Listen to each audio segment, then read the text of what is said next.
আল্লাহ পাক যুগে যুগে অনেক নবী রাসূল মুজেজা দান করেছেন যাতে করে মানুষ সঠিক পথে আসতে পারে। আমাদের প্রিয় নবীকে আল্লাহ অনেক মুজেজা দিয়েছেন, তার মধ্যে 20টি মুজেজা আপনাদের সামনে উল্লেখ করছি। 1. পবিত্র কুরআন। কুরআনুল কারীম সর্বশ্রেষ্ঠ মুজেজা। এটি ভাষাগত, শৈল্পিক, বৈজ্ঞানিক এবং ভবিষ্যদ্বাণীমূলক দিক থেকে অনন্য। নবীজির জীবনকাল থেকে আজ পর্যন্ত কেউ এর সমকক্ষ কিছু রচনা করতে পারেনি এবং পারবেও না। 2. চাঁদ দ্বিখণ্ডিত করা।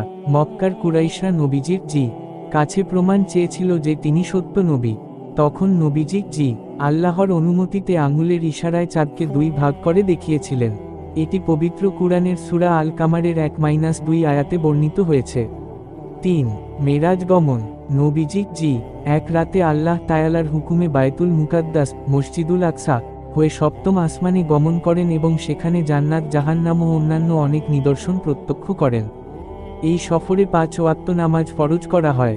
4. হিজরতকালে মাকড়সার জাল ও কবুতরের আশ্রয়। হিজরতের সময় মুশরিকরা নবীজিকে হত্যা করতে চেয়েছিল। তিনি গুহা শহরে আশ্রয় নিলে আল্লাহর কুদরতে একটি মাকড়সা তাৎক্ষণিকভাবে জাল বুনে ফেলে এবং একটি কবুতর সেখানে ডিম পাড়ে। ফলে কাফিররা বুঝতে পারেনি যে নবীজি সেখানে ছিলেন। 5. হুদাইবিয়া সন্ধির পানির মুজেজা।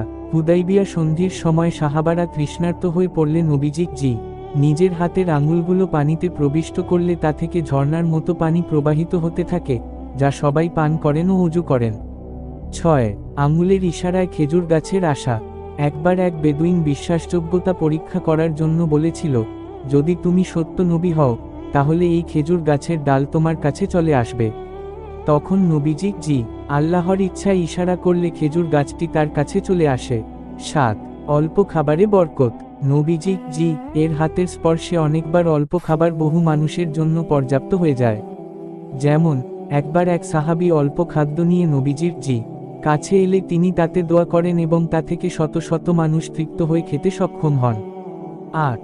বিষ মেশানো খাবারের ব্যাপারে অবহিত হওয়া। এক ইহুদি নারী একবার নবীজিকে বিষ মিশ্রিত খাবার পরিবেশন করলে খাবার নিজেই তাকে জানিয়ে দেয় যে এতে বিষ রয়েছে। ফলে নবীজির প্রাণ রক্ষা পায়।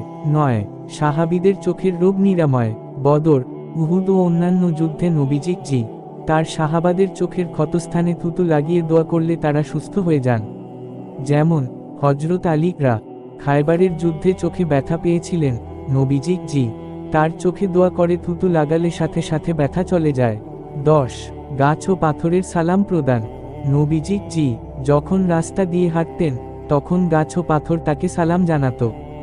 এমনকি নবুয়াতের পূর্বেও মক্কার পাহাড় ও গাছগুলো তাকে আসসালামু আলাইকুম বলতো। 11. নবীজির মুখ থেকে মিষ্টি গন্ধ বের হওয়া।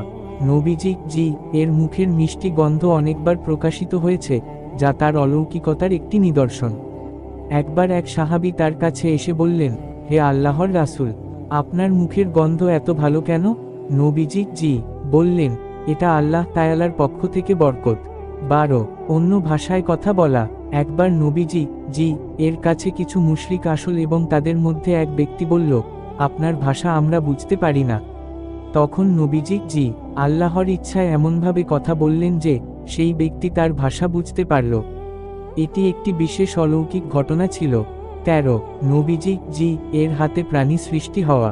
একদিন একটি শূকর এবং একটি বকরি নবীজি এর কাছে আসল এবং তাদের সঙ্গে কথা বলল। শূকর বলল, হে আল্লাহর রাসূল, আমি আপনার সঙ্গে শান্তি চাই। নবীজি তার হাত দিয়ে তাদের শান্তিপূর্ণভাবে প্রশান্তি প্রদান করেন। এটি আল্লাহ তাআলার ইচ্ছায় হয়েছিল। 14. নবীজির আঙুলের স্পর্শে বধিরতা নিরাময়। একবার নবীজি এর কাছে একজন বধির সাহাবী এসেছিলেন। নবীজি তার বধির কানটি স্পর্শ করে আল্লাহ তাআলার নামে দোয়া করেন। এরপর সেই সাহাবীর বধিরতা সেরে যায় এবং তিনি সুস্থ হয়ে যান।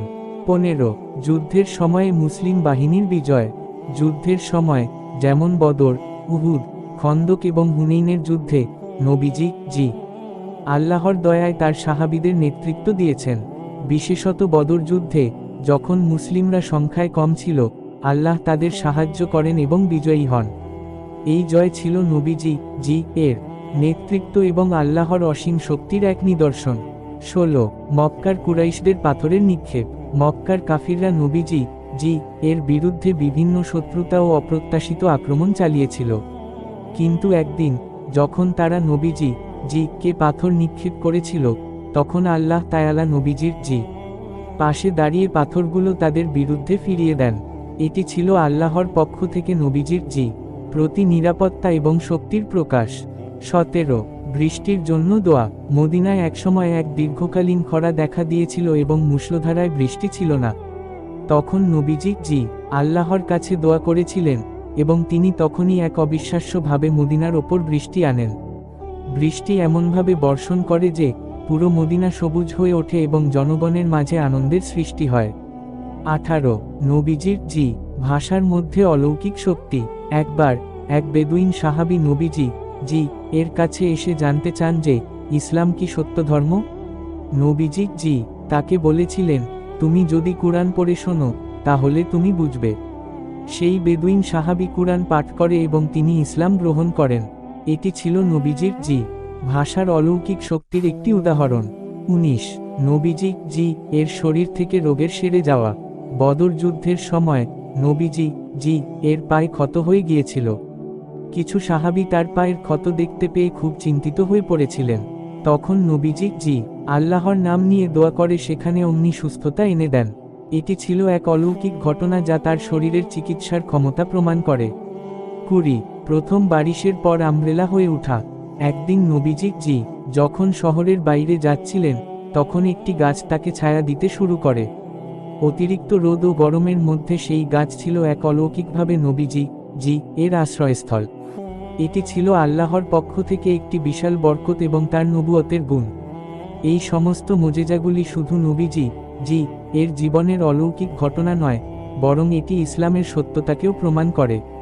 প্রত্যেকটি মুজিজা আল্লাহর কুদরতের এক গুরুত্বপূর্ণ অংশ ছিল, যা মুসলমানদের জন্য একটি শক্তিশালী দৃষ্টান্ত এবং শিক্ষা। আশা করি ভিডিওটি ভালো লেগেছে। আমাদের সাথেই থাকুন। আসসালামু আলাইকুম।